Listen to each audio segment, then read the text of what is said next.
এই যে ফরহাদ মাজহার নামক এক কুলাঙ্গার আছে বাংলাদেশে, বুড়ো হয়ে গেছে, বুড়া শয়তান।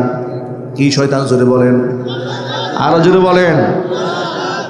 মাফ করবেন, তাকে আমরা বুড়া শয়তান বলতে বাধ্য হলাম। এই জন্য বুড়া শয়তান বলেছি। ক্ষুধাদ্রোহী আবুল সরকারের পক্ষে সে অবস্থান গ্রহণ করেছে, এই জন্য তাকে বুড়া শয়তান না বলে অন্য কোনো শব্দ বলার কোনো সুযোগ নাই। ঠিক কিনা বলেন? আবুল সরকারের পক্ষে নাকি মানিকগঞ্জে উনি মানববন্ধন করতে যাবেন।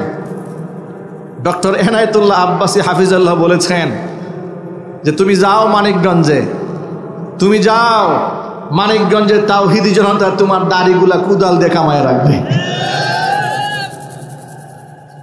প্রতিবাদ করার জন্য ডক্টর এনায়েতুল্লাহ আব্বাসীর মতো দুই একজন লোক বাংলাদেশের আলেম সমাজের পক্ষ থেকে দরকার। ঠিক না ঠিক জুড়ে বলেন? যদিও তার অনেক প্রতিবাদ অনেকেই পছন্দ করেন না, কিন্তু উনি যে কঠোর ভাষায় যদি প্রতিবাদ না করতেন, অনেক বক্তারা লাইন হারিয়ে ফেলে। উনার দুই একটা কুদানি খাওয়ার পরে বক্তারাও সোজা হয়ে গেছে। ঠিক না ঠিক জুড়ে বলেন? অনেকেই বলে উনি কথায় কথায় কাফের বলেন। তো কথায় কথায় কাফের হলে কি বলবে? তুমি যদি কথায় কথায় কাফের হও, উনি তো কথায় কথায় কাফের বলবে। তুমি কথায় কথায় কুফরি করা বাদ দিয়ে দাও, উনি কাফের ফতোয়া দেওয়া বন্ধ করে দেবে। আর হক্কানি আলেমদের যদি বয়ান বন্ধ হয়ে যেত, তাহলে সমাজের মধ্যে শিরিক হতো, বেদাত হতো, কুসংস্কার হতো, খুরাফাত হতো, কত কিছু হয়ে যেত। পৃথিবীর অনেক দেশে এরকম ওপেন ময়দানে কোরআনের বয়ান হয় না, মুসলিম দেশে। কিন্তু তাদের অঞ্চলের পারিপার্শ্বিক অবস্থাকে কেন্দ্র করে তারা দাওয়াতের অন্য এবং ভিন্ন তরিকায় মিশন চালু রেখেছেন। যেমন আমাদের অঞ্চলে 6 ঋতুর দেশ, কখনো শীত আসে, কখনো গরম আসে, কখনো হেমন্ত বসন্ত আসে। আমরা বাহিরে বসতে পারি, কি সৌদি আরবে এরকম প্যান্ডেল করে বসা যায়?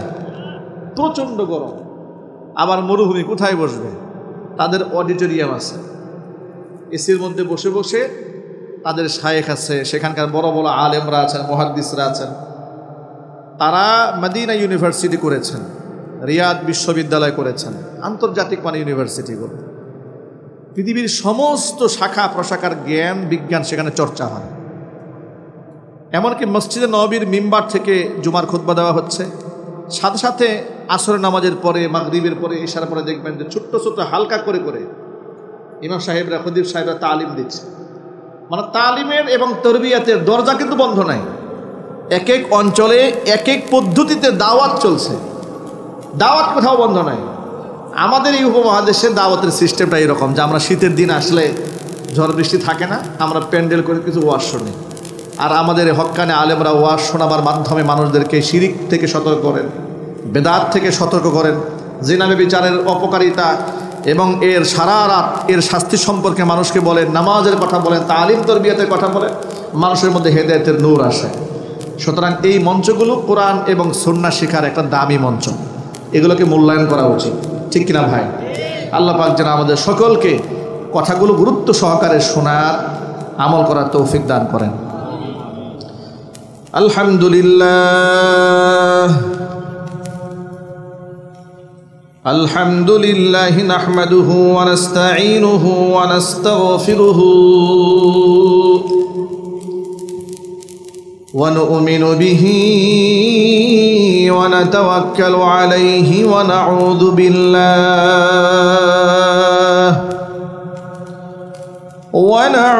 বিল্লাহি মিন شرور أنفسنا ومن سيئات أعمالنا من يهده الله فلا مضل له ومن يضلله فلا هادي له ونشهد أن لا إله إلا الله وحده لا شريك له ونشهد أن سيدنا ونبينا وحبيبنا وشفيعنا ومولانا محمدا عبده ورسوله الذي أرسله بالحق بشيرا ونذيرا وداعيا إلى الله بإذنه وسراجا منيرا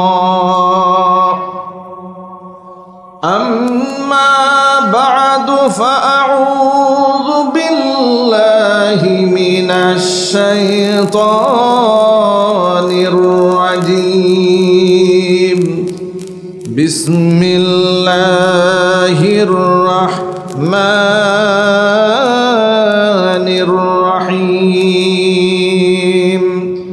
إن الله وملائكته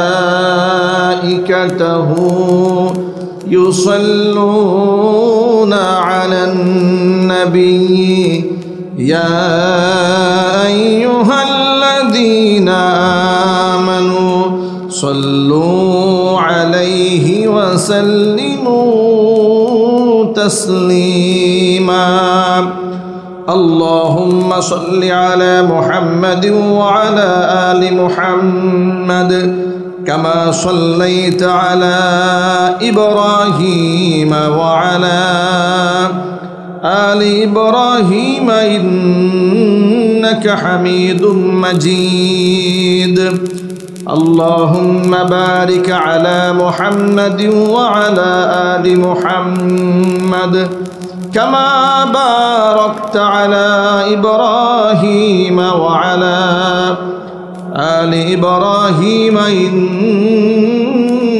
حميد مجيد محبته জবান ছেড়ে দিয়ে সকলে মিলে কিছুক্ষণ জিকির করুন লা ইলাহা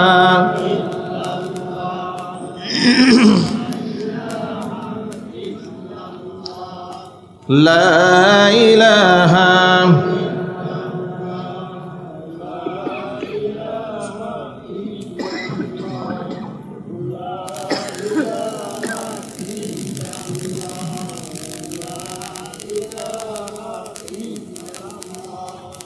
لا إله إلا الله لا إله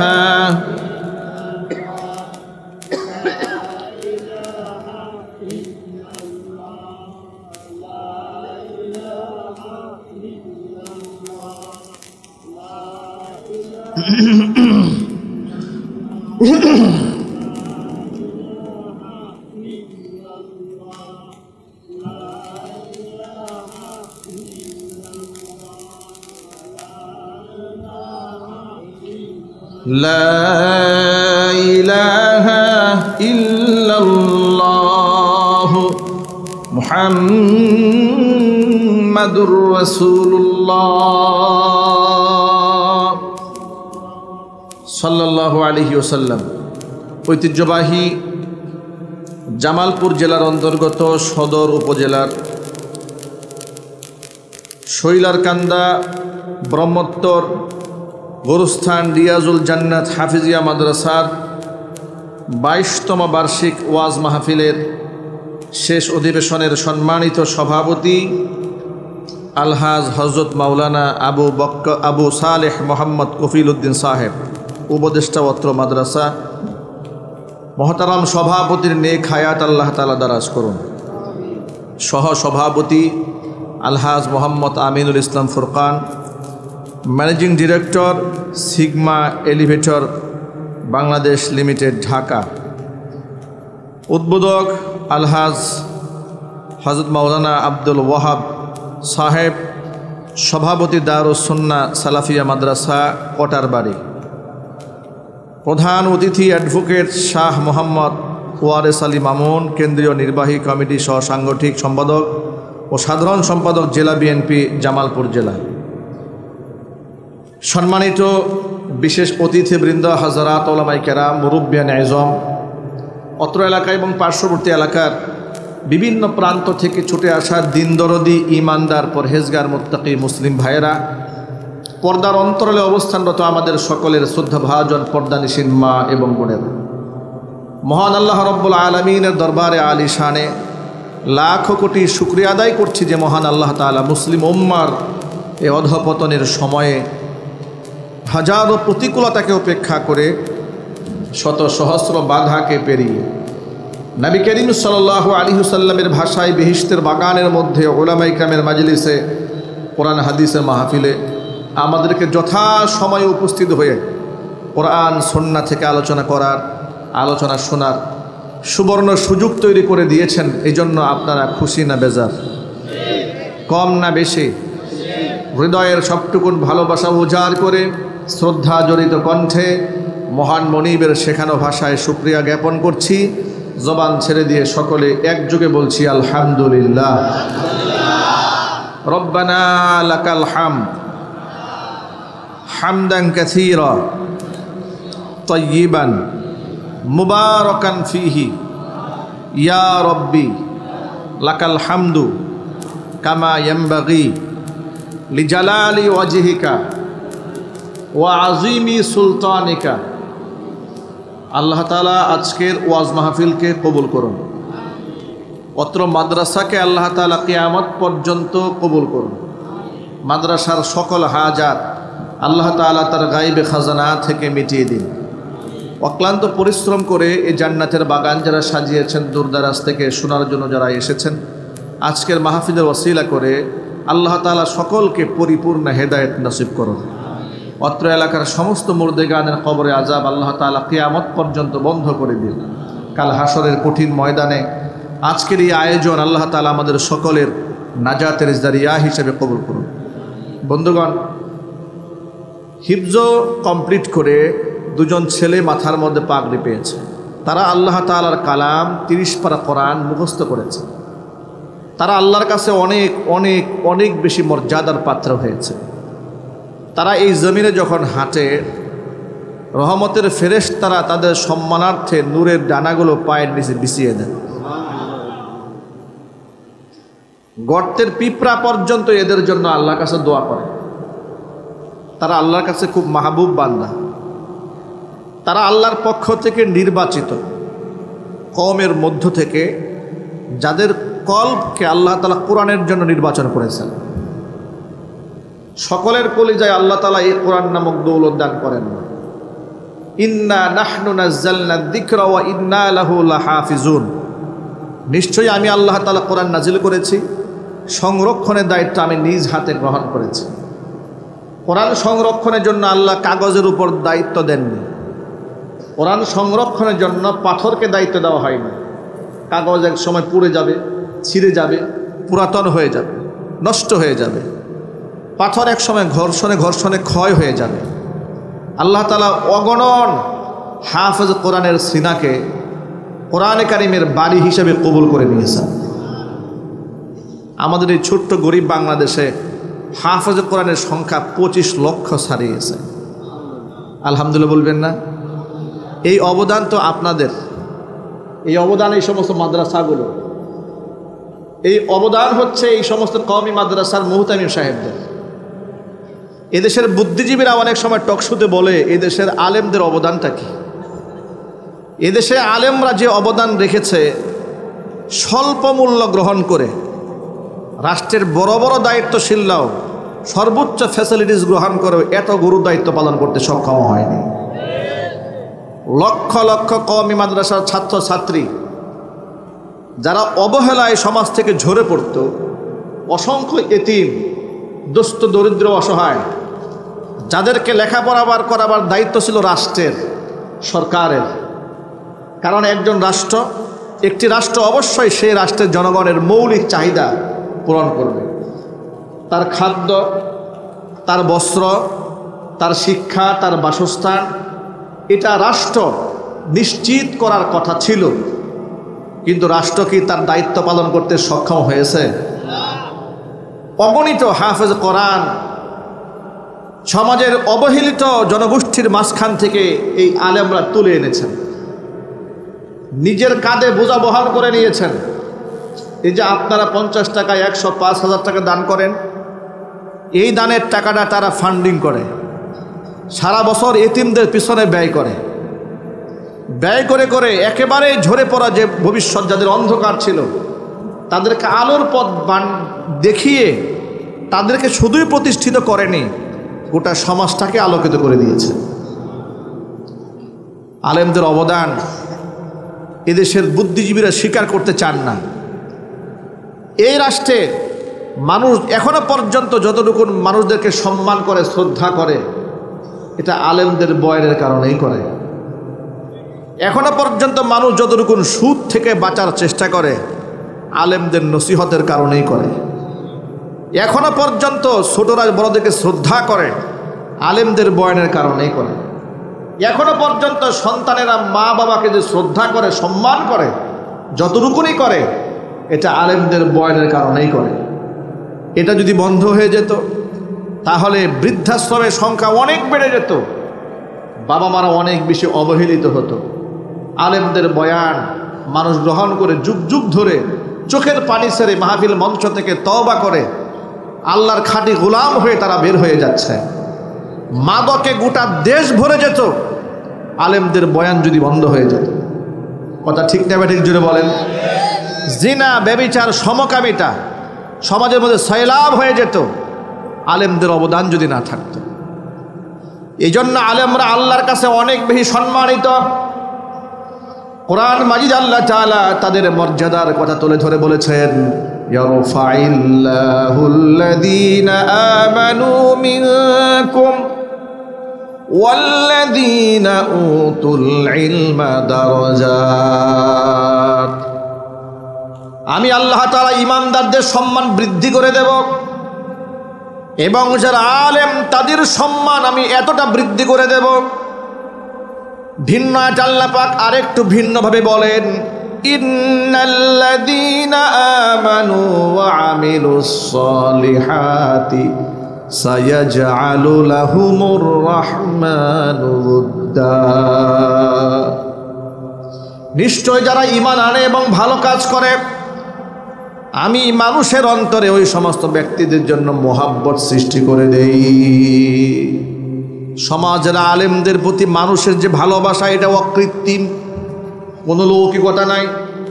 সমাজের মানুষের আলেমদেরকে নিঃস্বার্থ ভালোবাসে, ঠিক না ব্যাটিক জুড়ে বলেন?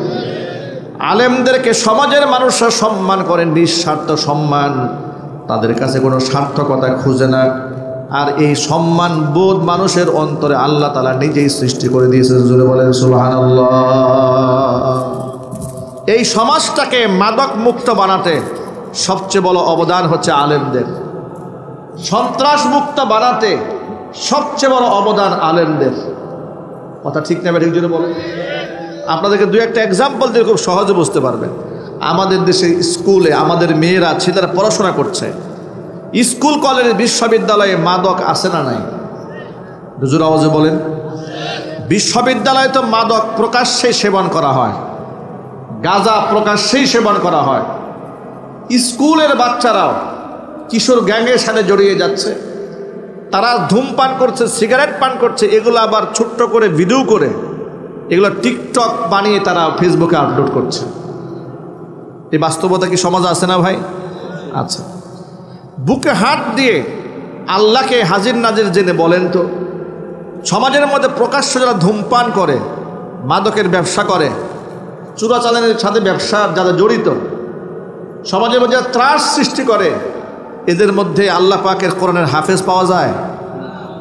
আরো জোরে বলতে হবে। আলেম পাওয়া যায় না? পাওয়া যায় না, পাওয়া যাবে না।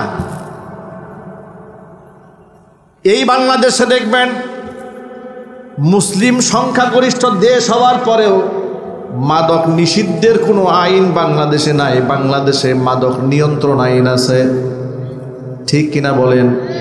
অথচ মাদক নিয়ন্ত্রণ হবে কেন? মাদক তো আল্লাহ ১,৫০০ বছর আগে হারাম করে দিয়েছেন।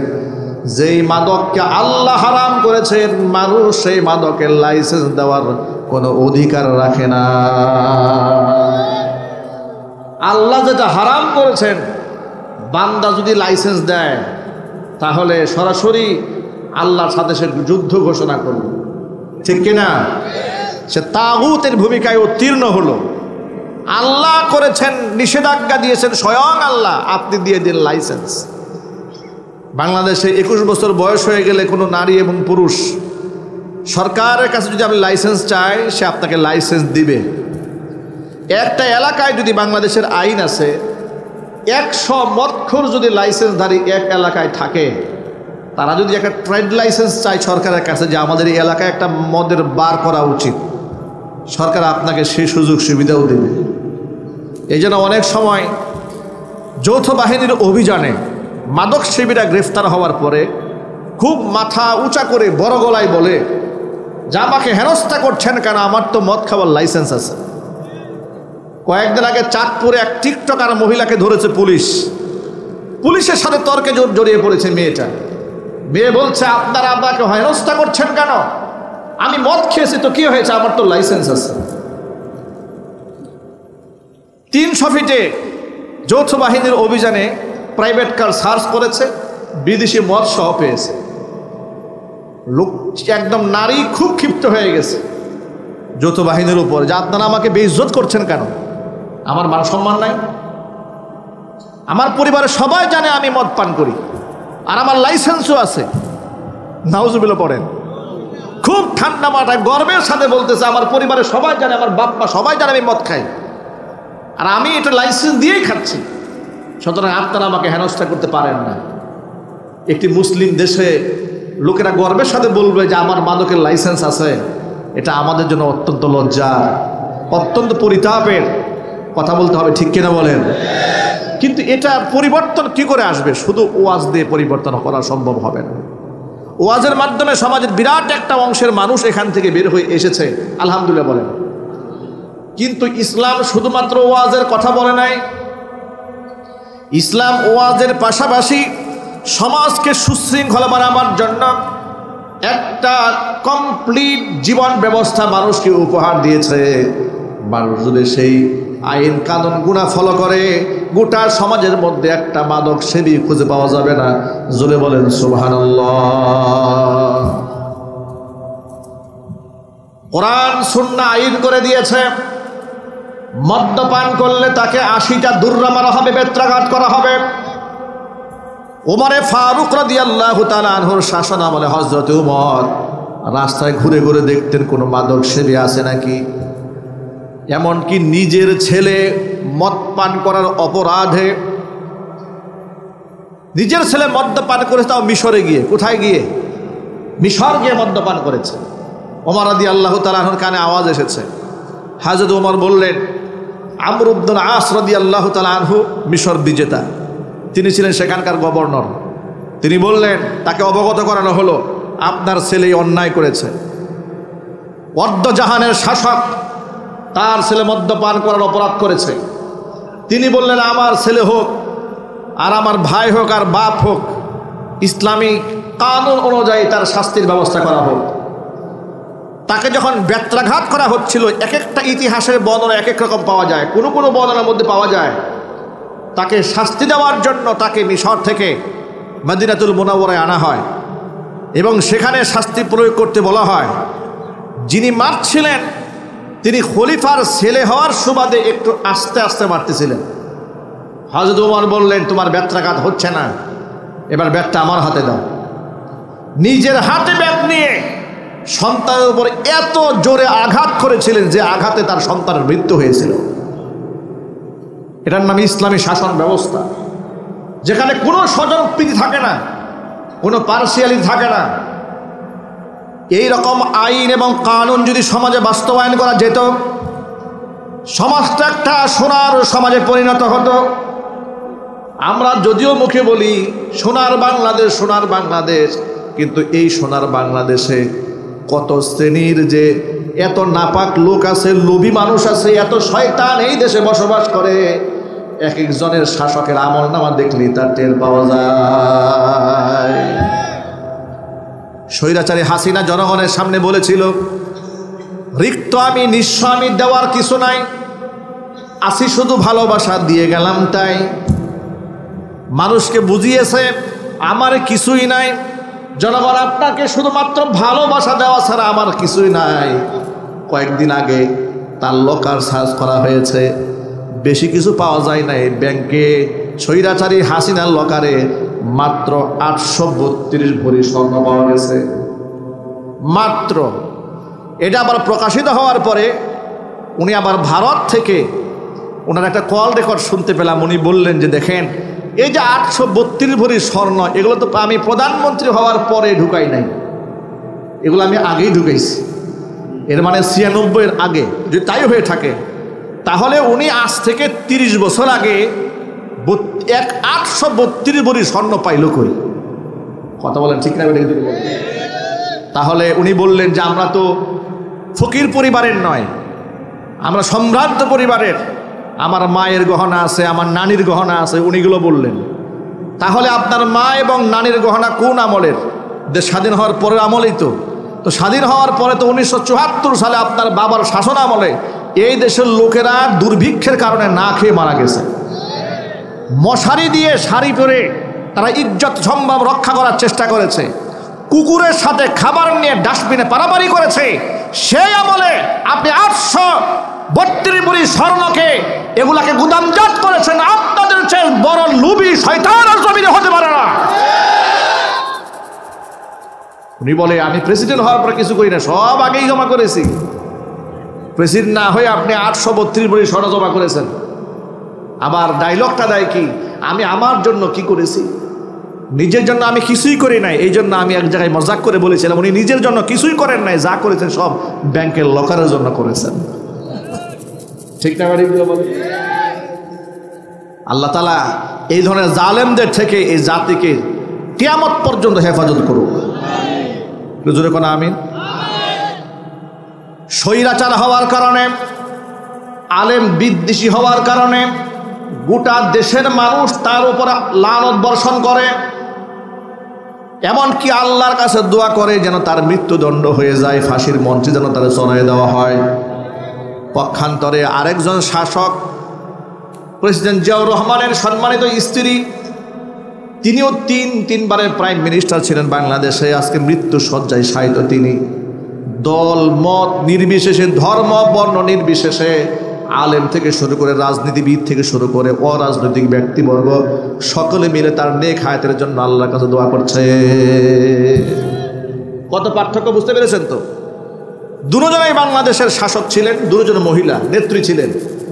একজনের জন্য মানুষ দোয়া করে তার মৃত্যুর জন্য, আরেকজনের দোয়া করে তার নেক হায়াতের জন্য। মানুষ কর্মে সম্মানিত হয়, হিংসা দিয়ে মানুষ কখনো বড় হয় না, অহংকার দিয়ে মানুষ সম্মানিত হয় না, মানুষ লাঞ্ছিত হয়। কথা বলুন ঠিক কিনা বলেন? বিনয় দিয়ে মানুষ আল্লাহর কাছে সম্মানিত হয়, মানুষের কাছেও সম্মানিত হয়। 2013 সালে হেফাজত ইসলামের ডাকে সাড়া দিয়ে হাজার হাজার লক্ষ লক্ষ আলেম ওলামা ছাত্র জনতা শাপলা চত্বর যখন জমা হয়েছিল, রাতের আধারে লাইটগুলো বন্ধ করে দিয়ে আলেমদের উপরে যে নির্বিচারে গুলি চালানো হয়েছিল, কত মানুষকে সেদিন শহীদ করা হয়েছিল, রক্তাক্ত করা হয়েছিল। বেগম জিয়া ওই সময় তার দলের নেতা কর্মীদেরকে ঘোষণা করেছিলেন যে তোমরা হেফাজতের নেতৃবৃন্দকে সঙ্গ দাও। আবার আলেমরা শহীদ হওয়ার পর জাতীয় সংসদে দাঁড়িয়ে আলেমদের পক্ষে প্রতিবাদ করেছিলেন। আলেমদের পক্ষ হয়ে কত মানুষ শহীদ হয়েছে। নিজেকে ট্রাক দিয়ে যখন বাড়িঘর ঘেরাও দেওয়া হয়েছিল, তখন তিনি আলেমদের পক্ষে বলেছিলেন যে কতজন আলেমকে হত্যা করেছেন, ইতিমকে হত্যা করেছেন। এরকম বলে বলে আলেমদের পক্ষে অবস্থান নিয়েছে। আমি এখানে রাজনীতি করতে আসিনি, শুধু মেসেজ দিয়েছি আপনি যে দলের রাজনীতি করেন না কেন, যদি আলেম ওলামাদেরকে সম্মান করেন, আল্লাহ আপনার সম্মান বাড়াই দেবে। আলেমদের সম্মান দেওয়ার পক্ষে আপনারা আছেন তো ইনশাআল্লাহ? কারা কারা আছেন তো হাত দেখতে চাচ্ছি। আল্লাহ যেন কবুল করেন, জোরে কোন আমিন। আবু দারদা রাদিয়াল্লাহু তাআলা আনহুর একটা হাদিস আপনাদের মনে করিয়ে দেই। আন আবি দারদা রাদিয়াল্লাহু তাআলা আনহু আন্নাহু ক্বাল কুন আলিমান আও মুতাআল্লিমান আও মুস্তামিআন আও মুহিব্বান ওয়ালা তাকুনিল খামিস ফাতাহলিক। আবু দারদা রাদিয়াল্লাহু তাআলা আনহু বলেন, নিজে আলেম হও অথবা আলেমের ছাত্র হও, অথবা তুমি আলেমের শ্রোতা হও, অথবা আলেমকে তুমি মোহাব্বত করো, খবরদার আলেম বিদ্বেষী হয়েও যাও না, তাহলে তুমি ধ্বংস হয়ে যাবে। পৃথিবীর ইতিহাস সেটাই প্রমাণ করেছে। আলেম বিদ্বেষী হয়েছে যারা, লাঞ্ছিত অপমানিত হয়েছে তারা।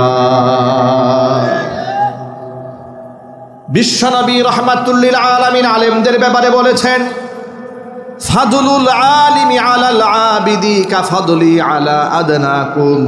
ও সাহাবীরা, তোমাদের মধ্যে সবচেয়ে আদনা, একেবারে নিম্নবর্তী সাহাবীর উপর আমি নবীর মর্যাদা যেমন তামাম দুনিয়ার সমস্ত আবেদদের উপরে এলাকার আলেমদের মর্তবা ঠিক তেমন। জোরে বলেন সুবহানাল্লাহ। আলেমদের বিরাট মর্যাদা, তারা ধারক এবং বাহক, তারা নবীগণের ওয়ারিস।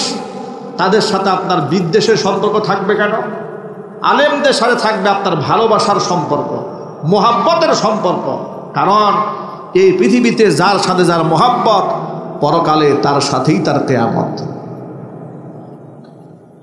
আনাস ইবনে মালিক রাদিয়াল্লাহু তাআলা আনহু হাদিসের রাবী, তিনি বলেন, খরাজানা মা'আন নবী সাল্লাল্লাহু আলাইহি ওয়াসাল্লাম মিনাল মসজিদিন নববী।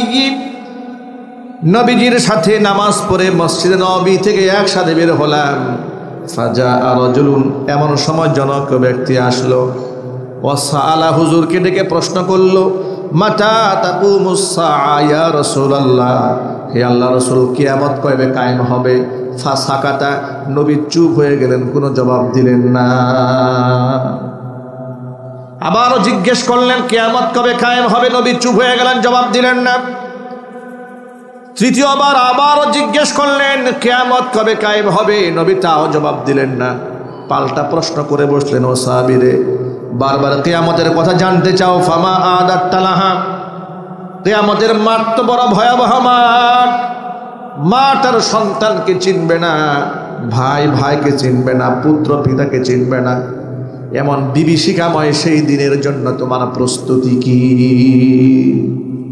সাহাবী বললেন, ইয়া রাসূলুল্লাহ, কিয়ামতের জন্য অনেক নামাজ, অনেক রোজা, অনেক দান সদকা জমা করতে পারিনি, তবে দিল থেকে আল্লাহ এবং তার রাসূলকে বড্ড ভালোবাসি।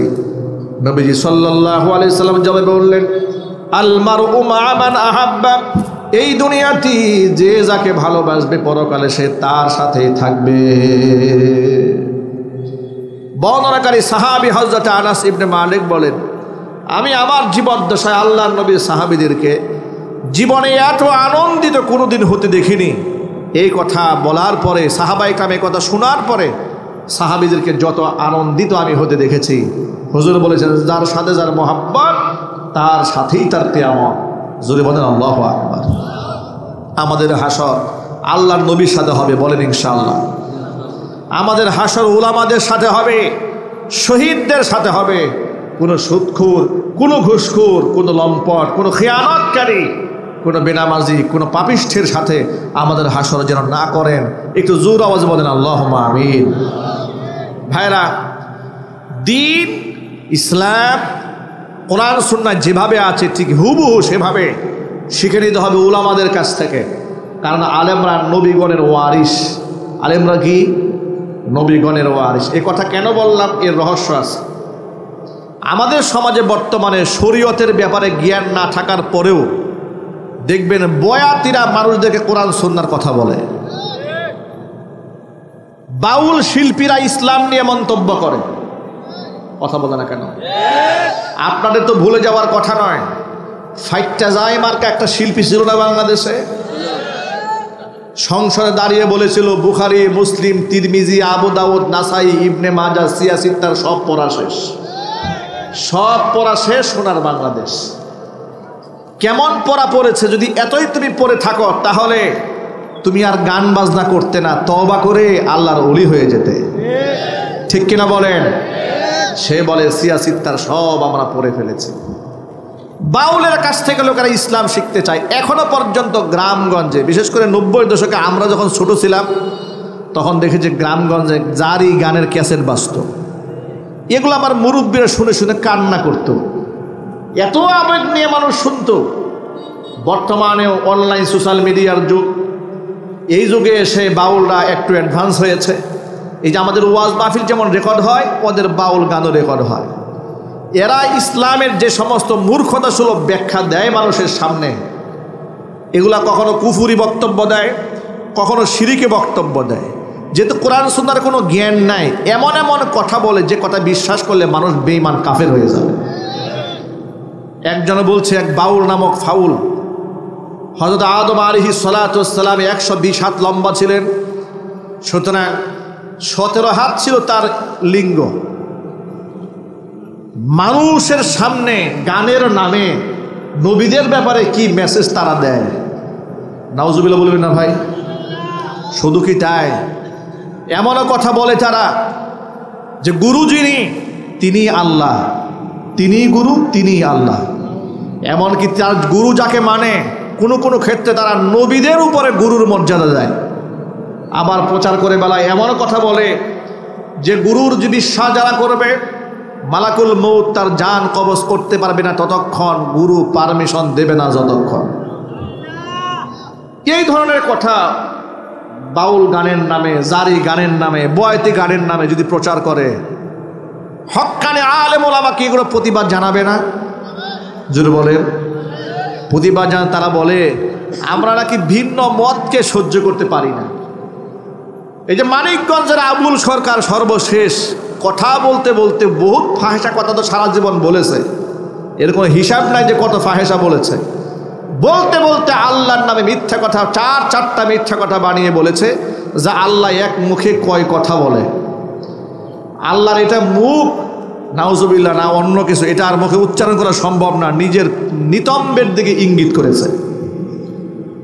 আল্লাহ তাআলার শানে এমন বড় গুস্তাখি যে করেছে, আমি আল্লাহকে হাজির নাজির জেনে আল্লাহর কসম করে বলি, আমার মনে একটা বিশ্বাস ছিল যে আল্লাহকে যদি কেউ গালি দিয়ে ফেলে, অন্তরে পক্ষে সামান্য তো ঈমান যার অন্তরে আছে, সে হোক আওয়ামী লীগ, হোক বিএনপি, হোক জামাত ইসলাম, হোক জাতীয় পার্টি, হোক এনসিপি, সে যে দলের মুসলমান হোক না কেন, আল্লাহকে গালি দিয়েছে, এই ব্যক্তি অন্তত পক্ষে তার হৃদয়ে এত ক্ষত তৈরি হওয়ার কথা এটা শোনার পরে যে ওই গালি দেওয়া ব্যক্তির পক্ষে কোনো মুসলমান অবস্থান গ্রহণ করতে পারে না। এটা আমার একটা বিশ্বাস ছিল, কিন্তু সেই বিশ্বাসটা আমার ভেঙে গেছে। আমি দেখি এই বাউলের পক্ষেও বাংলাদেশের কিছু ফাউল বুদ্ধিজীবী দাঁড়ায় গেছে। শুধু বুদ্ধিজীবী দাঁড়ায় না, কিছু রাজনীতিবিদ দাঁড়িয়েছে। এনসিপি সবে মাত্র রাজনীতি শুরু করেছে, তারা দেখি বাউলদের পক্ষে স্টেটমেন্ট দেয়।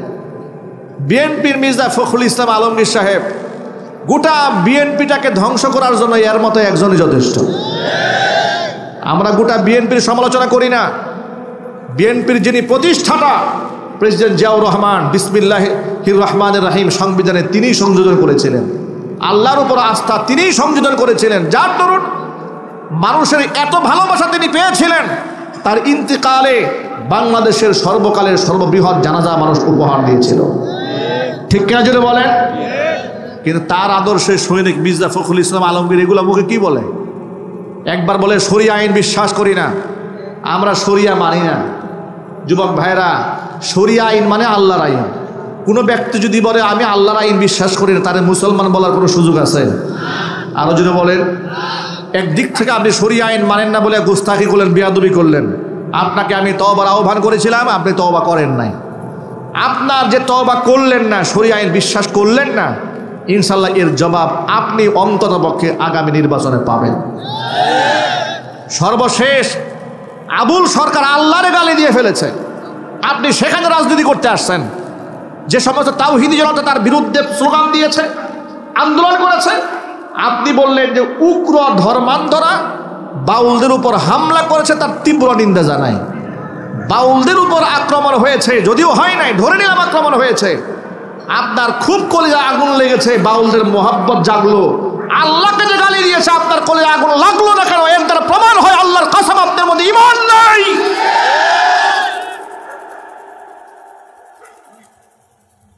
আমি অবাক হয়ে যাই, এটা আমার বিশ্বাস ছিল। কিসের আওয়ামী লীগ আর কিসের বিএনপি, কিসের জামাত, কিসের এনসিপি?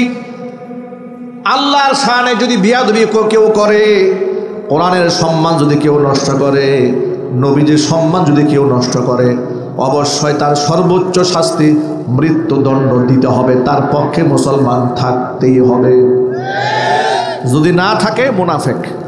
ঠিক না বেঠিক যদি বলেন? যদি না থাকে সে কি? এই আবুল সরকারের সর্বোচ্চ শাস্তি মৃত্যুদণ্ড দিতে হবে। রাজি আছেন আপনারা? কারা কারা চান? দুহা দেখতে চাচ্ছে। আল্লাহ আমাদের ঐক্যবদ্ধ বানায় দেন, জোরে কোন আমিন। পুরা জাতিকে ঐক্যবদ্ধ করার জোরে বলা আমিন। এবার কোরআন থেকে ছোট্ট একটা রেফারেন্স শোনাই আপনাদেরকে। আমরা এই সমস্ত বুদ্ধিজীবীদেরকে, নাস্তিকদেরকে কেন ভালোবাসতে পারি না, ক্ষুধাদ্রোহীদেরকে কেন সম্মান করতে পারি না? এই যে ফরহাদ মাজহার নামক এক কুলাঙ্গার আছে বাংলাদেশে, বুড়ো হয়ে গেছে, বুড়া শয়তান। কি শয়তান জোরে বলেন, আরো জোরে বলেন। মাফ করবেন, তাকে আমরা বুড়া শয়তান বলতে বাধ্য হলাম। এই জন্য বুড়া শয়তান বলেছি। ক্ষুধাদ্রোহী আবুল সরকারের পক্ষে সে অবস্থান গ্রহণ করেছে, এই জন্য তাকে বুড়া শয়তান না বলে অন্য কোনো শব্দ বলার কোনো সুযোগ নাই। ঠিক কিনা বলেন? আবুল সরকারের পক্ষে নাকি মানিকগঞ্জে উনি মানববন্ধন করতে যাবেন। ডক্টর এনায়েতুল্লাহ আব্বাসী হাফিজুল্লাহ বলেছেন যে তুমি যাও মানিকগঞ্জে, তুমি যাও মানিকগঞ্জে, তাওহীদি জনতা তোমার দাড়িগুলা কুদাল দিয়ে কামায় রাখবে। প্রতিবাদ করার জন্য ডক্টর এনায়েতুল্লাহ আব্বাসীর মতো দুই একজন লোক বাংলাদেশের আলেম সমাজের পক্ষ থেকে দরকার। ঠিক না ঠিক জুড়ে বলেন? যদিও তার অনেক প্রতিবাদ অনেকেই পছন্দ করেন না, কিন্তু উনি যে কঠোর ভাষায় যদি প্রতিবাদ না করতেন, অনেক বক্তারা লাইন হারিয়ে ফেলে। উনার দুই একটা কুদানি খাওয়ার পরে বক্তারাও সোজা হয়ে গেছে। ঠিক না ঠিক জুড়ে বলেন? অনেকেই বলে উনি কথায় কথায় কাফের বলেন। তো কথায় কথায় কাফের হলে কি বলবে? তুমি যদি কথায় কথায় কাফের হও, উনি তো কথায় কথায় কাফের বলবে। তুমি কথায় কথায় কুফরি করা বাদ দিয়ে দাও, উনি কাফের ফতোয়া দেওয়া বন্ধ করে দেবে। কথা ঠিক না ঠিক জুড়ে বলেন? এবার শোনেন, ফরহাদ মাজহার, এরপরে যে সমস্ত রাম, বাম এবং এনসিপির তথাকথিত কিছু নেতারা, ফখরুল ইসলাম আলমগীর সহ ওই সমস্ত বাউল সহ, তাদের পক্ষে আমরা কেন কথা বলতে পারি না? তাদের প্রতি আমাদের সম্মান কেন থাকে না, মোহাব্বত কেন থাকে না? কোরআন মাজিদের সূরা মুজাদালা 28 নম্বর পারার হিফজ কোরআনের 4 নম্বর পৃষ্ঠার 22 নম্বর আয়াত তার প্রমাণ। আল্লাহ তাআলা একটা মূলনীতি ইমামদারদের ব্যাপারে জানিয়ে দিয়েছেন। আল্লাহ পাক বলেন, লা তাজিদু কওমান ইউমিনুনা বিল্লাহি ওয়াল ইয়াউমিল আখির ইউয়াদ্দুনা মান হাদ্দাল্লাহা ওয়া রাসূলাহু ওয়ালাউ কানু আবাহুম আও আবনাহুম আও ইখওয়ানাহুম আও আশীরাতাহুম উলাইকা কাতাবা ফি কুলুবিহিমুল ঈমান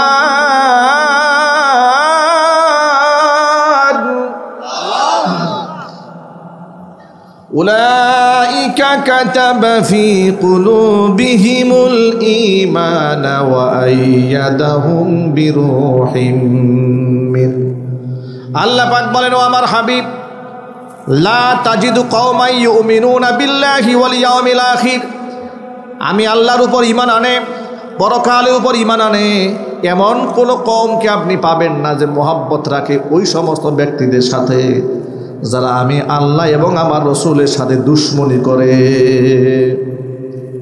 ওয়ালাউ কানু আবাহুম, ওই দুশ্মনরা যদি তাদের বাবাও হয় ছাড় দিবে না। আও আবনাহুম, নিজের সন্তান হলেও সম্পর্ক ছিন্ন করবে।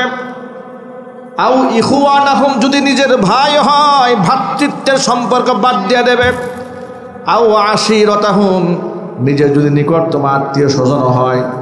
পৃথিবীর সমস্ত সম্পর্ক ছিন্ন করা যায়, কিন্তু রবের সাথে সম্পর্ক ছিন্ন করা যায় না।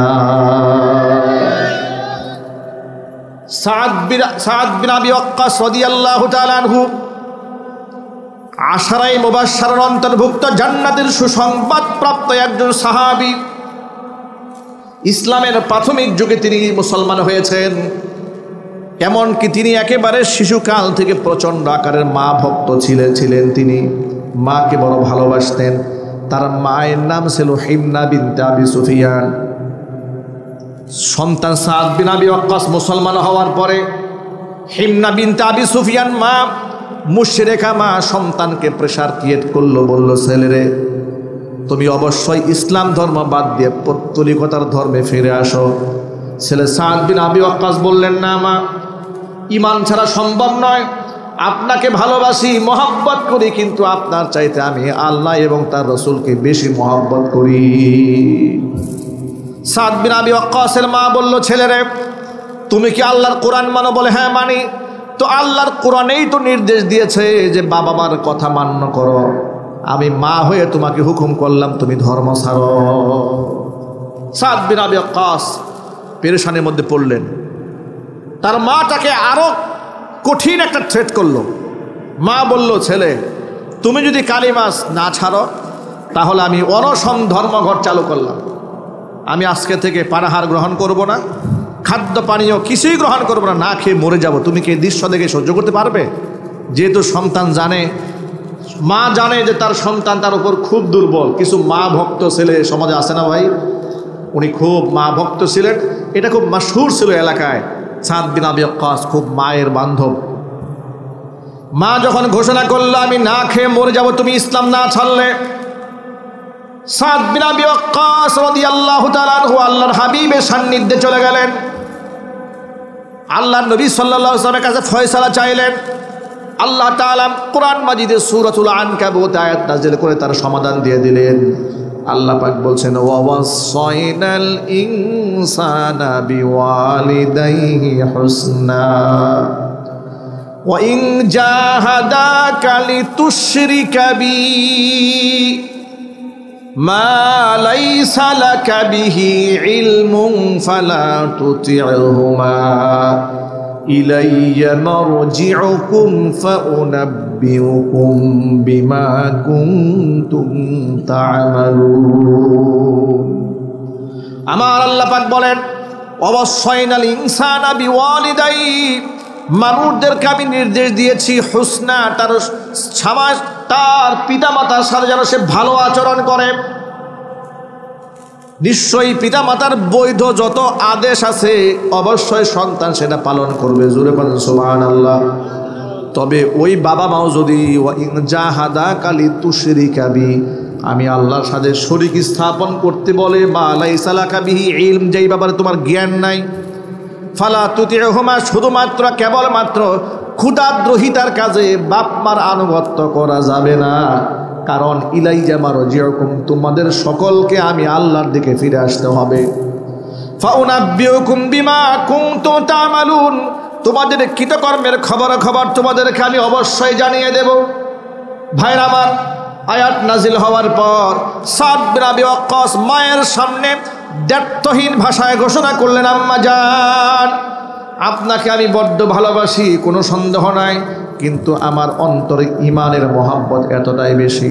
আপনি যদি আমার চোখের সামনে না খেয়ে খেয়ে যদি মরে যান, আবার জিন্দা হন, আবার মরে যান, আবার জিন্দা হন, এভাবে শতবার যদি আপনি মরেন আর শতবার জিন্দা হন, আপনার শতবার মরে যাওয়ার দৃশ্য আমি সহ্য করতে পারবো, কিন্তু একটা মুহূর্তের জন্য আমি ঈমান ছাড়তে পারবো না। ভাইরা আমার, ঈমান সবার উপরে। কিসের দলের নেতা, কিসের কর্মী, কিসের আওয়ামী লীগ, কিসের বিএনপি, কিসের জামাত, কিসের জাতীয় পার্টি, এগুলো দুনিয়ার সাময়িক একটা দল। এই দলের নেতারা দুনিয়াতেই বিপদে পড়লে কর্মী ভুলে যায়। কথা ঠিক নেবেন, একজনে বলেন। নেতা বিপদে পড়েছে, আত্মীয় স্বজনকে নিয়ে দেশ ছেড়ে পালায় গেছে, কর্মীদের কাছে বলেও যায় নাই। কথা বলে না, সত্য না অসত্য? কর্মীদের কাছে বলেও যায় না। মানুষকে বিপদের মধ্যে ছিল, উনি পালায় গেলেন। দুনিয়াটা কত স্বার্থপর দেখেছেন। আবার বিদেশ বসে বসে বলে তোমরা রাজপথে ঝাঁপায় পড়ো, মানে মায়ের যা খাবার তোরা খা, গদির রাজত্বটা আমি বুঝবো। কথা ঠিক কিনা জোরে বলেন। আর বেউকুফেরা এই নাদান স্বার্থপর হিংসুক মহিলার কথা শুনে রাস্তাঘাটে তিনজনে মিলে স্লোগান দেয়, জয় বলে গুলিস্তান, বাংলা বলে যাত্রাবাড়ি। কথা বলে না কেন? এগুলা বাদ দিতে হবে ভাই। মনে রাখবেন, আমার আল্লাহ সবার ঊর্ধ্বে, কোরআন সবার ঊর্ধ্বে, ইসলাম সবার ঊর্ধ্বে, আমার রসুল সবার ঊর্ধ্বে। যেই ব্যক্তি ধর্মের বিরুদ্ধে চলে যাবে, নেতা হলে আমি নেতাকে তালাক দিয়ে দেব। কি বলেন? দলকে তালাক দেওয়া যায়, কিন্তু ধর্মকে তালাক দেওয়া যায় না। ওই এনসিপির কয়েকটা সদস্য দেখলাম দল থেকে পদত্যাগ করেছে। কেন বলে জানেন? এনসিপির সদস্য বলছে যে আল্লাহকে গালি দিল বাউল সরকার, আবুল সরকার। তো এনসিপির দলগতভাবে সেই বাউলের পক্ষে চলে গেল। আল্লাহ রাব্বুল আলামিনকে গালি দিয়েছে, তার পক্ষে যেই ব্যক্তি যায় অন্তত পক্ষে আমি সেই দল করতে পারি না। আল্লাহু আকবার বলেন। আমি এই যুবকটার জন্য প্রাণ খুলে মাহফিলে দোয়া করি। আজও করলাম আপনাদের সামনে, আল্লাহ পাক যেন তাকে যুগের শ্রেষ্ঠ একজন রাজনীতিবিদ বানায় দেয়। জোরে কোন আমি। প্রত্যেকটা মুসলমানের অন্তরের অবস্থায় এমন হতে হবে যে তামাম পৃথিবী একদিকে, আমার আল্লাহ আমার রসুল একদিকে। এই দেশে আমরা ইসলাম চাই, কোরআন চাই। আপনারা চান না? কারা কারা চান? দু হাত দেখি তো, মন থেকে কারা কারা চান? ইসলামের বিরুদ্ধে যারাই যাবে আমরা তাদেরকে ত্যাগ করব। ইসলামের পক্ষে যারা আসবে তাদেরকে আমরা স্যালিউট দিব। কথা বলতে হবে, ঠিক কিনা বলেন? আমাদের ভালোবাসা সব হবে আল্লাহর জন্য, আল্লাহ রসুলের জন্য, কোরআনের জন্য। 7 শ্রেণীর মানুষকে আল্লাহ তাআলা আরশে মুআল্লার ছায়াতলে স্থান দেবেন। কয় শ্রেণী? এর মধ্যে একটা শ্রেণী আছে, রাজুলানি তাহাব্বা ফিল্লাহি ইজতামাআ আলাইহি ওয়া তাফাররাকা আলাইহি। ওই দুই ব্যক্তিকে আল্লাহ তাআলা আরশে মুআল্লার ছায়াতলে স্থান দিবেন, যারা একজন আরেকজনকে ভালোবেসেছে আল্লাহর জন্য, আবার বিচ্ছিন্ন হয়ে যায় আল্লাহর জন্য। আল্লাহর জন্য একে অপরকে কিভাবে ভালোবাসে তার একটা উদাহরণ শোনেন। সুমামা ইবনে উসাল মক্কাতুল মুকাররমার কুরাইশি নেতাদের সাথে একটা মিত্র গোষ্ঠী, বনু হানিফা গোষ্ঠী, তাদের সাথে মক্কার কুফফার কুরাইশদের সাথে মিত্রতা ছিল, বন্ধুত্ব ছিল। বন্ধুত্বর জের ধরে মুহাম্মদ সাল্লাল্লাহু আলাইহি সাল্লামের জানি দুশমন হয়েছিল তারা। নবী করিম সাল্লাল্লাহু আলাইহি সাল্লামের সাহাবায়ে কেরাম জিহাদের ময়দান থেকে ফিরে আসার পথে এই বনু হানিফা গোত্র প্রধানের নাম হচ্ছে সুমামা ইবনে উসাল। মক্কার উদ্দেশ্যে সে বের হয়েছে, মক্কা এসে উমরা করবে বাইতুল্লাহতে। তাকে সাহাবায়ে কেরাম গ্রেফতার করে মদিনায় নিয়ে এসেছে। নবী করিম সাল্লাল্লাহু আলাইহি সাল্লামের জানের দুশমন। এখন জানের দুশমন যদি গ্রেফতার হয়, সাধারণত তৎকালীন যুগের নিয়ম ছিল তাকে হত্যা করে টুকরা টুকরা করা। হুজুরের সামনে যখন তাকে আনা হলো, হুজুর তার সামনে আসলেন। সুমামা ইবনে উসাল একটা দলের প্রধান, একটা এলাকার প্রধান, গোত্র প্রধান। রসুল তাকে সম্মান দিলেন। সুবহানাল্লাহ পড়েন। সম্মান দিয়ে সুমামাকে বলছেন, সুমামা তুমি আমার কাছ থেকে কি আচরণ আশা করো? সুমামা বললেন, মুহাম্মদ সাল্লাল্লাহু আলাইহি ওয়াসাল্লাম আমি যে অন্যায়টা করেছি, ইন কতালতানি তাকতুল যা দামিন, আরবি ইবারত হচ্ছে আপনি যদি আমাকে হত্যা করেন, হত্যা যোগ্য একজন অপরাধীকেই হত্যা করলেন। ওয়াইন তুনিম আলাইয়া তুনিম আলা শাকিরিন, যদি আপনি আমাকে নিয়ামত দান করেন, মানে আপনি আমার উপর দয়া করেন, তাহলে একজন কৃতজ্ঞ বান্দার উপর দয়া করলেন, আপনার দয়া আমি কোনোদিন ভুলে যাব না। আর যদি আপনি মুক্তিপণ নিয়ে আমাকে ছাড়তে চান, কত টাকার আপনার প্রয়োজন আমাকে বলেন, আমি তত টাকা দিয়েই আপনার কাছ থেকে মুক্তিপণ নিয়ে বিদায় হব। 3টা প্রস্তাব দেওয়া হলো সুমামার পক্ষ থেকে নবী করিম সাল্লাল্লাহু আলাইহি ওয়াসাল্লামের উপরে। আল্লাহর নবী একটাও গ্রহণ করলেন। সাহাবীদেরকে বললেন, সুমামা ইবনে উসালকে রশি দিয়া বেঁধে মসজিদে নববীর খুঁটির সাথে আটকায় রাখো। সুমামাকে বেঁধে রাখা হলো। দ্বিতীয় দিন আবার নবী সুমামাকে জিজ্ঞেস করলো, সুমামা তোমার সিদ্ধান্ত কি আমাকে জানাও। সুমামা একই কথা বলল। নবীজি চলে গেলেন। তৃতীয় দিন আবার নবী জিজ্ঞেস করলেন, সুমামা তোমার সিদ্ধান্তের কি পরিবর্তন ঘটেছে? সুমামা বলল, না, সিদ্ধান্ত পরিবর্তন হয় নাই। আপনি হত্যা করলে করতে পারেন, হত্যার যোগ্য অন্যায় আমি করেছি, ক্ষমা করলে তাও করতে পারেন, মুক্তিপণ নিয়ে বিদায় দিতে চাইলেন তাও পারেন। নবীজি সাল্লাল্লাহু আলাইহি ওয়াসাল্লাম একটাও গ্রহণ করলেন না।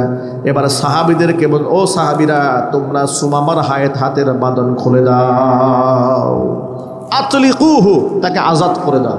এটা জোরে বলতে হবে সুবহানাল্লাহ। সাহাবাইটা মনে মনে ভাবলেন, এত কষ্ট করে দুর্ধর্ষ ডাকাত তারা ধরে নিয়ে আসছে, হুজুর তারা মাফ করে দিলেন, মুক্তিপণ দিলেন না, টাকাও পয়সাও দিলেন না, পিটাইলেন না, একটু বিদায় করে দিচ্ছেন। সুমামা ইবনে উসাল মদিনার একটা বাগানে ঢুকলেন। সেখানে গিয়ে একটা হাউস ছিল, সেই হাউসে গোসল করলেন, পাক পবিত্র হলেন। সাহাবায়ে কেরাম পরিবেষ্টিত অবস্থায় রাসূল বসে আছেন। সুমামা সেখানে ঢুকলেন।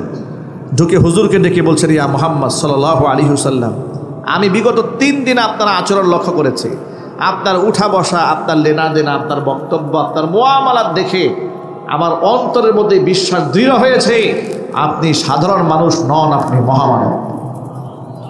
তিনি কালিমার ঘোষণা দিয়ে মুসলমান হয়ে গেলেন। মুসলমান হওয়ার পরে যে কথাটা বললেন অত্যন্ত চমৎকার কথা বললেন।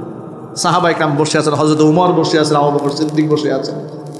সুমামা ইবনে ওসাল বলল, মুহাম্মদ, আল্লাহর কসম করে বলি, এই পৃথিবীতে আপনার চেহারার চেয়ে নিকৃষ্ট কোনো চেহারা আমি সুমামার কাছে ছিল না, কিন্তু আজকের পর থেকে আপনার চেহারার চেয়ে কোনো প্রিয় চেহারা আমি সুমামার কাছে একটাও নাই। আপনার ধর্ম ইসলামের চেয়ে নিকৃষ্ট কোনো ধর্ম আমার কাছে ছিল না, আজকের পর থেকে ইসলামের চেয়ে উৎকৃষ্ট মানের কোনো ধর্ম পৃথিবীতে আমার কাছে আর নাই। আপনার শহর মদিনার চেয়ে নিকৃষ্ট শহর আমার কাছে আর একটাও ছিল না, আজকের পর থেকে মদিনার চেয়ে উন্নত আর প্রিয়তম শহর আমার কাছে আর একটাও নাই। ওমরে ফারুক রাদিয়াল্লাহু তাআলা আনহু এই কথা শোনার পরে ওমর বললেন, হে সুমামা ইবনে উসাল, রাস্তার একটা কুকুরের মূল্য আমার কাছে ছিল, কিন্তু তোমার মূল্য আমার কাছে ছিল না। তুমি ইসলাম ধর্ম গ্রহণ করার পরে তোমার মর্যাদা কোথায় দাঁড়িয়েছে শোনো। আনতা আহাব্বু ইলাইয়া মিন আবনাই, আমার নিজের ঔরসজাত সন্তানদের চাইতেও তুমি আমার কাছে প্রিয় হয়ে গিয়েছ। আরো জোরে বলতে হবে সুবহানাল্লাহ। এটাকেই বলা হয় আল হুব্বু ফিল্লাহ ওয়াল বুগযু ফিল্লাহ। কাউকে মহব্বত করব তো আল্লাহর জন্য করব, কারো প্রতি যদি হৃদয়ের দূরত্ব তৈরি হয় সেটাও আল্লাহর জন্যই হবে, দিনের জন্যই হবে। ঠিক কিনা জোরে বলেন। আমি আমার সকল ভাইদেরকে অনুরোধ জানাচ্ছি যে আমরা গোটা সমাজের মধ্যে ইসলামের আলো ছড়িয়ে দিতে চাই, সুন্নাহর আলো ছড়িয়ে দিতে চাই। এই যে আজকে দুজন হাফেজ কোরআন মাথায় পাগড়ি পেয়েছে, আমরা প্রত্যেকের ঘরে ঘরে একজন করে কোরআনে কারিম হাফেজ তৈরি করতে চাই। ইনশাল্লাহ বলতে পারেন না আপনারা? যাদের ছেলে মেয়ে বড় হয়ে গেছে, ছেলের ঘরে নাতি আছে, নাতনি আছে, হাফেজ বানাবার নিয়ত করেন, আলেম বানাবার নিয়ত করেন, বংশে একজন আলোকিত মানুষ থাকুক, মরে গেলে জানাজার নামাজের সামনে যেন দাঁড়িয়ে যেতে পারে। ঠিক কিনা বলেন? এমন যেন না হয় যে জানাজার নামাজে দাঁড়িয়েছেন, আপনি কি বলবেন আপনি নিজেও জানেন না। কয়েকদিন আগে ঢাকা শহরের বড় এক বুদ্ধিজীবী মারা গেছে। বুদ্ধিজীবী মারা যাওয়ার পরে তার জানাজা পড়তে মহিলা পুরুষ একসাথে দাঁড়ায় গেছে, যে যেমন তার শ্রোতাও তেমন দাঁড়িয়ে গেছে। সামনে দাঁড়িয়েছে, আমি দেখলাম এগুলো ফুটেজ পত্র পত্রিকায় এসেছে, অনলাইনে এসেছে, সংবাদ মাধ্যমে এসেছে। এই যে হাতটা যে বাঁধবে আল্লাহু আকবার বলে, হাতটা যে কেমনে বাঁধবে তাও বুঝে না। একজনকে দেখলাম এরকম করে হাত বাঁধছে, নাউজুবিল্লাহ পড়েন। আবার হাত তো শুধু এরকম করে বেঁধেই খানতে হয় না, আবার এদিকে তাকাতুকি করে, কে কি করে উনি ভালো করে খুব দর্শন করতেছেন। লা হাওলা ওয়ালা কুওয়াতা ইল্লা বিল্লাহ। এরকম সন্তান আমরা রেখে যেতে চাই না। ঠিক না? ঠিক জোরে বলেন। আমরা আদর্শ সন্তান রেখে যেতে চাই। নবী করিম সাল্লাল্লাহু আলাইহি সাল্লাম বলেছেন, মানুষ যখন মারা যায়, ইনকাতা ইযা মাতাল ইনসান ইনকাতা আনহু আমালুহু, মানুষ মারা গেলে আমল নামার দরজা বন্ধ হয়ে যায়। ইল্লা মিন সালাসা, তখনও 3টা রাস্তা বাকি থাকে। ইল্লা মিন সাদাকাতিন জারিয়া, চলমান দান, আও ইলমিন ইউনতাফাউ বিহি, অথবা উপকারী জ্ঞান, আও ওয়ালাদিন সালিহিন ইয়াদউ লা, এমন নেককার সন্তান যে নেককার সন্তান বাবা মার জন্য দোয়া করে। বাবা মা দুনিয়া থেকে চলে যাওয়ার পরে সন্তান যত দোয়া করবে অবশ্যই বাপ মার আমল নামার মধ্যে আল্লাহ সওয়াব পৌঁছে দিবেন। জোরে বলেন সুবহানাল্লাহ। আমরা নেককার সন্তান রাখতে চাই, আল্লাহ যেন কবুল করেন। জোরে বলেন আমিন। হাফেজ রাখবেন, বলেন ইনশাআল্লাহ। কিয়ামতের ময়দানে এই হাফেজ কোরআনদেরকে আল্লাহর পক্ষ থেকে বলা হবে, ইউকালু লি সাহিবিল কোরআন ইকরা ওয়ারতাকি ওয়ারাত্তিল কামা কুনতা তুরাত্তিলু ফিদ দুনিয়া ফাইন্না মানজিলাতাকা ইনদা আখিরি আয়াতিন তাকরাউহা। তুমি একটা করে আয়াত পড়তে থাকো আর এক এক তলা বিল্ডিং এর উপরে উঠতে থাকো। হুজুর বলেছেন, এক তলা বিল্ডিং এর দূরত্ব এই জমিন থেকে আসমান পর্যন্ত হবে। যেখানে তোমার আয়াত শেষ হবে তোমার বাড়ি ইমারত এততলা বিশিষ্ট কমপ্লিট হয়ে যাবে। এটা তো হাফেজ কোরআনদেরকে সম্মাননা দেওয়া হবে। হাফেজ কোরআনের বাবা এবং মাকে যে একটা সম্মান দেওয়া হবে, আগে বলেন আল্লাহু আকবার। কেমন সীমাহীন সম্মান দেওয়া হবে? আমাদের দেশে ইউনিভার্সিটিতে ছেলেরা যখন মাস্টার্স ডিগ্রি কমপ্লিট করে, গ্র্যাজুয়েট কমপ্লিট করে, তখন দেখবেন তাদেরকে বিশ্ববিদ্যালয় কর্তৃপক্ষ গাউন পরায় ব্ল্যাক কালারের, আর মাথার মধ্যে একটু ভিন্ন রকম ক্যাপ পরায়, ঠিক না? কিয়ামতের ময়দানে হাফেজ কোরআনের বাবা মাকে আল্লাহ তাআলা জান্নাতি গাউন পরাবেন। আর সেই গাউন এই আমাদের দেশের সিনথেটিক কাপড়ের, কম দামি কাপড় না। হুজুর বলেছেন এমন পোশাক ওয়ায়ুকসাহুল্লাতাইন লা তাকুমু লাহুমাদ দুনিয়া, পৃথিবী বিক্রি করলেও পোশাকের দাম দেওয়া সম্ভব হবে না। এত দামি পোশাক পরানো হবে। তারা অবাক বিস্ময়ে আল্লাহর কাছে জানতে চাইবে বিমা কাসাইতানা, আল্লাহ এই পোশাক তুমি কেন পরালে? এমন কোন আমল করেছিলাম যে এত দামের পোশাক পরিয়ে দিলে?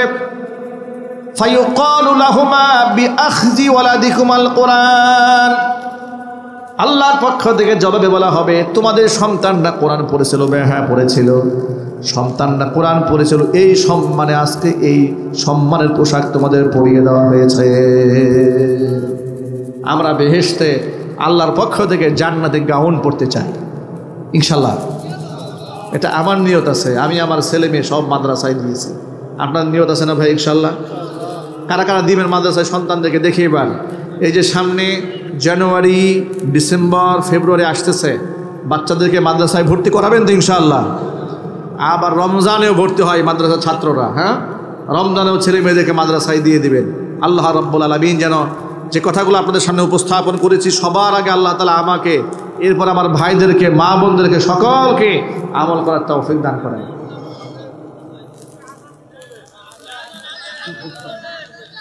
সঙ্গীত শুনতে চান? আজানও শুনতে চান? হ্যাঁ, মায়ের সঙ্গীত। আচ্ছা, হুজুর বলেছেন মায়ের সঙ্গীতটা শুনবে। মাকে ভালোবেসে এই পৃথিবীতে হয়েছে যারা আজ ধন্য,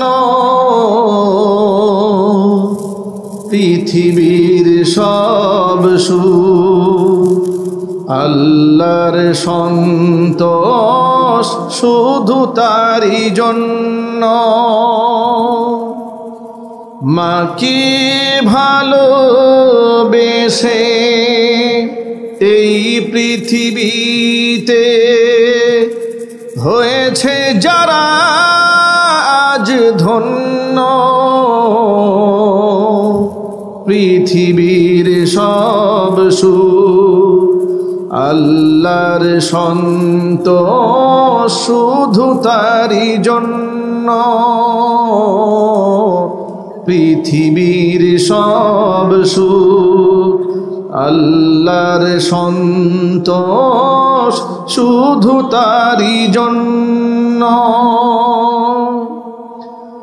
বায়েজিদ বোস্তামি ক্ষুধার হলো কত প্রিয়, সে যে মার ভালোবাসা দুয়ার কারণে জেনে নিও। বায়েজিদ বোস্তামি ক্ষুধার হলো কত প্রিয়, সে যে মার ভালোবাসা দুয়ার কারণে জেনে নিও। মার ভালোবাসা পেলে খোদার রহম মেলে, মার ভালোবাসা পেলে খোদার রহম মেলে, হবে তুমি জগত অনন্য, পৃথিবীর সব সুখ আল্লাহর সন্তোষ শুধু তারই জন্য। মা কি ভালোবেসে এই পৃথিবীতে হয়েছে যারা আজ ধন্য, পৃথিবীর সব সুখ আল্লাহ আল্লাহর সন্তোষ শুধু তারই জন্য, পৃথিবীর সব সুখ আল্লাহর সন্তোষ শুধু তারই জন্য।